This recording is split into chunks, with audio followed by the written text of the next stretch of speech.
তুই কি আমার দোকান লাটে তুলবি? তুই জানিস কার অর্ডারে না করছিস? বৃষ্টিটা একটু কমলেই আমি যাচ্ছি। কোনো বৃষ্টি কমলে হবে না। আমার বাইকের চাবি নে, আর এক্ষুনি যা। বাইকের কিছু হলে তোর মাইনে থেকে কাটবো। মালিকের কথা মতো লাকি বাইক নিয়ে বেরিয়ে যায়।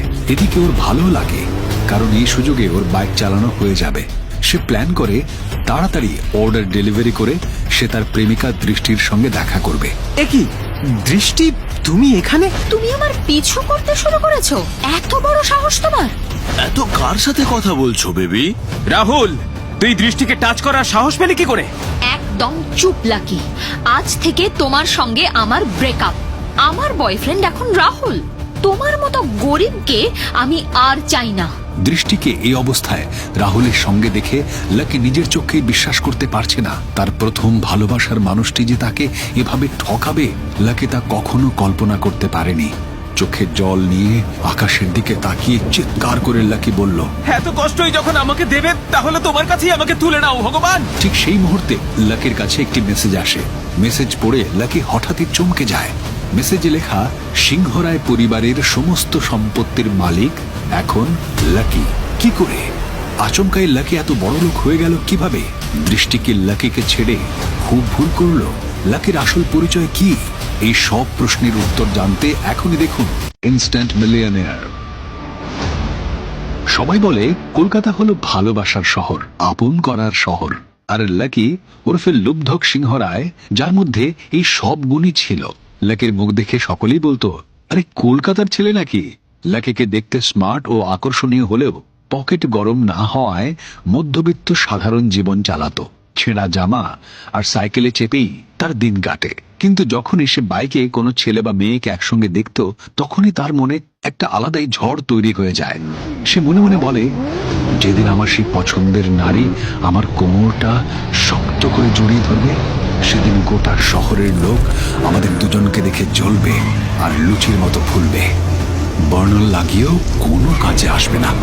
লাকি এই কথা বলতে বলতেই তার হাতে থাকা বর্ণলের টিউবটা জোরে টিপে দেয়। কি করছিস? এটা কি কোনো স্পঞ্জের খেলার বল? যেভাবে পারছিস টিপে যাচ্ছিস। সরি স্যার, বুঝতে পারিনি। তোর স্যালারি থেকে এই টাকা, এর পয়সা কে দেবে? তোর বাবা। কেন ডবল কেন কাটবেন স্যার?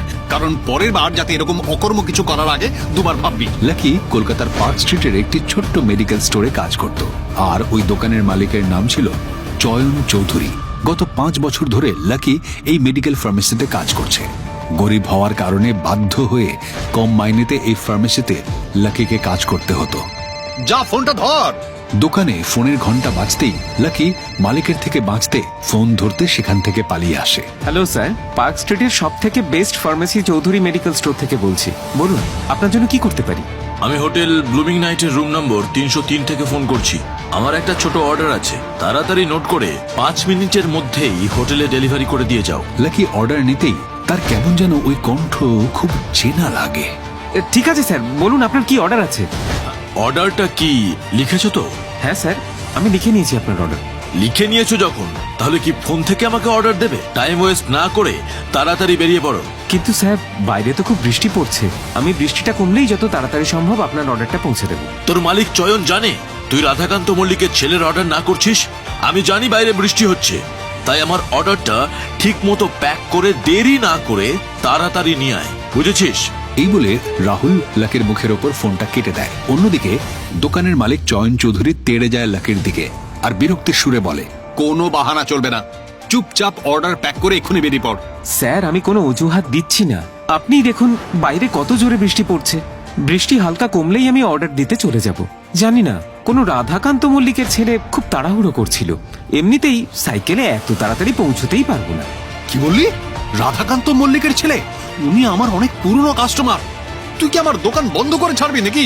কিন্তু স্যার। কোনো কিন্তু না, দেরি না করে আমার বাইক নিয়ে যা। কিন্তু স্যার, মাত্র 200 টাকার অর্ডার, খুব জোর 40 টাকা বাঁচবে। তার থেকে বেশি টাকা তো পেট্রোলেই চলে যাবে। আর কপাল খারাপ থাকলে যদি বাইক বন্ধ হয়ে যায়, তার খরচ আবার আলাদা। তাতে তোর কি যায় আসে? তোকে যেটা বলছি সেটা কর, এক্ষুনি বেরিয়ে পড়। পুরনো কাস্টমারকে কখনো রাগাতে নেই। এনে চাবি, এবার যা। দোকানের মালিক চয়ন লাকিকে নিজের বাইকের চাবি দিয়ে বৃষ্টি উপেক্ষা করে দ্রুত অর্ডারটা পৌঁছে দেওয়ার নির্দেশ দেয়। লাকি তখন বাইকের চাবিটা হাতে নিয়ে নানা রকম চিন্তা শুরু করে। সে ভাবে, যাক, ভালোই হয়েছে, এই সুযোগে আমার বাইক চালানোর শখটা তো পূরণ হবে, কিন্তু বাইকটা পেলাম তো পেলাম সেই বৃষ্টিতে। যদি কোনো কারণে বাইকের কিছু হয়, সেই খরচটা আমার উপর থেকেই যাবে। এত বছর কাজ করেও লাকি নিজের জন্য কোনো বাইক কিনতে পারেনি। তার এই সামান্য মাইনেতে নিজের পড়াশোনার খরচ, থাকা খাওয়া আর তার প্রেমিকা দৃষ্টির জন্য মাঝে মধ্যে কিছু খরচ করে শেষ হয়ে যেত। তার পক্ষে বাইক কেনা বেশ কঠিন ছিল। তাই দোকানের মালিকের থেকে বাইকের চাবি পেয়ে বাইক স্টার্ট দিতেই দৃষ্টির কথা মনে পড়ে গেল লাকির। শোনো লাকি, তুমি যদি 2 মাসের মধ্যে বাইক না কেনো, তাহলে আমি কিন্তু তোমার সঙ্গে ব্রেকআপ করব। না না, আমি কিনবই, তবে তোমার জন্য একটা গিফট এনেছি। লাকি এই কথা ভাবতে ভাবতেই সে প্ল্যান করলো অর্ডারটা তাড়াতাড়ি ডেলিভারি করে সে দৃষ্টির সঙ্গে দেখা করতে যাবে। সে হোটেল ব্লুমিং নাইটে পৌঁছে বাইকটা বাইরে পার্ক করে কোনো দিকে না তাকিয়ে সোজা হোটেলের ভেতরে ঢুকে রিসেপশনের দিকে গেল। হ্যালো স্যার, আমি চৌধুরী মেডিকেল স্টোর থেকে এসেছি। রুম নম্বর 303-এ একটা অর্ডার ডেলিভারি দেওয়ার ছিল। হ্যাঁ, এখান থেকে সোজা চলে যাও, দেখবে পাশেই লিফট আছে, আর তোমার রেনকোটটা এখানে খুলে যাও। এরপর লাকি রিসেপশনিস্টের কথা মতো রুম নাম্বার 303-এ পৌঁছেই কলিং বেল বাজালো। তারপর দরজা খুলতেই অর্ডারের প্যাকটা সামনে এগিয়ে দিতেই চমকে যায় লাকি। দরজা খুলতে লাকি কিছু বলার আগেই সামনের মানুষটিকে দেখে চমকে যায়। নিমেষে লাকির পায়ের তলার মাটি যেন সরে গেল। ওর সামনে যে মানুষটি দাঁড়িয়ে, সে আর কেউ নয়, তার ভালোবাসার মানুষ দৃষ্টি। দৃষ্টি, তুমি এখানে? তুমি এখানে কি করছো? লাকিকে দেখে দৃষ্টিও ঘাবড়ে যায়। সে কখনো ভাবতেই পারেনি যে লাকি এখানে চলে আসবে। তুমি আমাকে ফলো করছো, আর ফলো করতে করতে এখানেও চলে এসেছো। কি হয়েছে বেবি? কার সঙ্গে কথা বলছো? রাহুল, তুই এখানে? তোর এত বড় সাহস কি করে হলো দৃষ্টিকে টাচ করার? লাকি যেই কলেজে পড়াশোনা করত, দৃষ্টি ও রাহুলও সেই একই কলেজে পড়তো। আর সেই কলেজের ফাউন্ডার ছিলেন রাহুলের বাবা। দৃষ্টি রাহুলের বাবার কোম্পানিতে চাকরি পায়, আর তখন থেকেই রাহুল দৃষ্টিকে ফ্লার্ট করা শুরু করে। লাকি ব্যাপারটা বুঝিয়ে দৃষ্টিকে বেশ কয়েকবার সাবধানও করেছিল, কিন্তু দৃষ্টি সবসময় লাকিকে বোঝাতো যে রাহুল শুধুই তার ভালো বন্ধু, এর থেকে বেশি কিছু না। আগের এই কথাগুলো ভাবতে ভাবতে আজকের এই ঘটনায় লাকি রেগে আগুন হয়ে যায়। রাহুলের দিকে তেড়ে যেতেই সেই দৃষ্টি ঢাল হয়ে দাঁড়ায় লাকির সামনে। আমি তোকে মেরে ফেলবো রাহুল। দাঁড়াও লাকি, শুনে রাখো, আজ থেকে তোমার আর আমার ব্রেকআপ। ব্রেকআপ? কি বলছো দৃষ্টি? তুমি আমার সঙ্গে ব্রেকআপ করতে চাইছো? দৃষ্টি, আমি তোমার লাকি। আমরা 1 বছর ধরে একসঙ্গে আছি। আমাদের এত স্বপ্ন রয়েছে, সেগুলো ভুলে যেও না। আমি তো তোমার জন্য বাইকও কিনবো ভেবেছি। রাখো তোমার বাইক। আজকে মনে পড়লো তোমার বাইকের কথা। আমাকে ঘোরানো, বাইরে খাওয়ানোর তোমার পয়সা নেই, তুমি কিনবে বাইক? আমাকে একদম ছবে না তুমি। আচ্ছা ছাড়ো, তুমি না হয় বাইক কিনলে, তারপর পেট্রোলের টাকা কোথায় পাবে? মাত্র 8,000 টাকার মাইনেতে এইসব কি করে হবে? তোমার যখন ক্ষমতা নেই, তাহলে কেন এই ডায়লগ দিচ্ছ?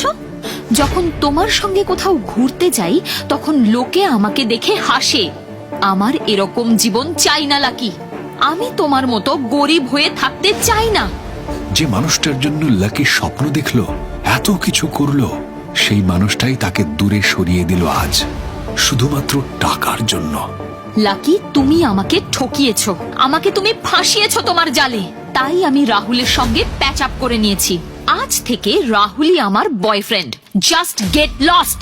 দৃষ্টির এই কথাগুলো শুনে যেন লাকি বিশ্বাসই করতে পারছিল না কিছু। লাকির মাথার উপর দিয়ে যেন ঝড় বয়ে গেল। তার চোখের জলের দামও আজ দিল না দৃষ্টি। এই দৃষ্টি ছিল লাকির প্রথম ভালোবাসা, যার জন্য লাকি অনেক স্বপ্ন দেখেছিল। ও আচ্ছা, এবার বুঝলাম, এই সেই তোমার ভিখিরি এক্স বয়ফ্রেন্ড। Seriously baby? পয়সা কমের জন্য তার ভালোবাসা শুধু নয়, পুরো জীবনটাই যেন শেষ হয়ে গেল লাকির। আজও লাকি প্ল্যান করেছিল দৃষ্টিকে বাইকে বসিয়ে ঘুরবে।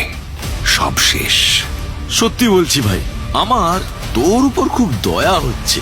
তোর মতো এরকম আনলাকি এই দুনিয়াতে আমি খুব কম দেখেছি। তোর কপালটাই খারাপ। আরে ভাই, এত তাড়াতাড়ি অর্ডারটা ডেলিভারি করলি, পয়সা তো নিয়ে যা। সবকিছুই কি ফ্রিতে দিয়ে যাবি? রাহুলের কথার কোনো উত্তর না দিয়ে সেখান থেকে চলে যায় লাকি। হোটেলের বাইরে এসে সে দেখে অন্ধকার করে এসেছে। লাকি শুধুই দৃষ্টির সঙ্গে কাটানো সুন্দর মুহূর্তগুলো নিয়ে বারবার ভাবছে। সে ভাবতেই পারছিল না যে দৃষ্টি ওর সঙ্গে এমন বিশ্বাসঘাতকতা করবে। লাকির 2 চোখে জল, মনটা একেবারে ভেঙে গিয়েছিল। সেই সঙ্গে ফের অঝরে শুরু হয়ে যায় বৃষ্টি। রাগে লাকির রক্ত তখন গরম। রেগে বাইকে দুটো লাথি মেরে আকাশের দিকে তাকিয়ে লাকি চিৎকার করে বলে উঠল, আমার কপাল যখন এতটাই খারাপ, তাহলে আমার নাম লাকি কেন রেখেছিলে ভগবান? এত নিষ্ঠুর হলে কেন? লাকি আকাশের দিকেই তাকিয়ে, ওর চোখের জল বৃষ্টির জলে মিশে গিয়েছিল। তবে লাকিকে একটা জিনিস বারবার ভাবাচ্ছিল, এত গরিব থাকলে সে কি করে আগামী দিনে নিজেকে সামলাবে? ছেঁড়া জামা কাপড় আর সাইকেল নিয়ে কি বাকি জীবনটা তাকে কাটাতে হবে? এইসব কথা ভাবতে ভাবতেই সেই মুহূর্তে লাকির ফোনে একটা মেসেজ আসে। লাকি তার ফোন বের করে মেসেজটি পড়তেই চমকে গেল। তার চোখ মুখে যেন একটা আনন্দের বহিঃপ্রকাশ। মেসেজ দেখে আচমকাই তার চোখের জল যেন হাসিতে পরিণত হয়ে গেল। সেই মেসেজে লেখা, সমস্ত দিক বিবেচনা করে সিংহরায় পরিবারের দারিদ্র্যের পরীক্ষায় তুমি সফল হয়েছ। তাই সিংহরায় পরিবারের বংশধর লুব্ধক সিংহরায় ওরফে লাকি আজ থেকে সেই বিপুল সম্পত্তির মালিক। কে এই লাকি?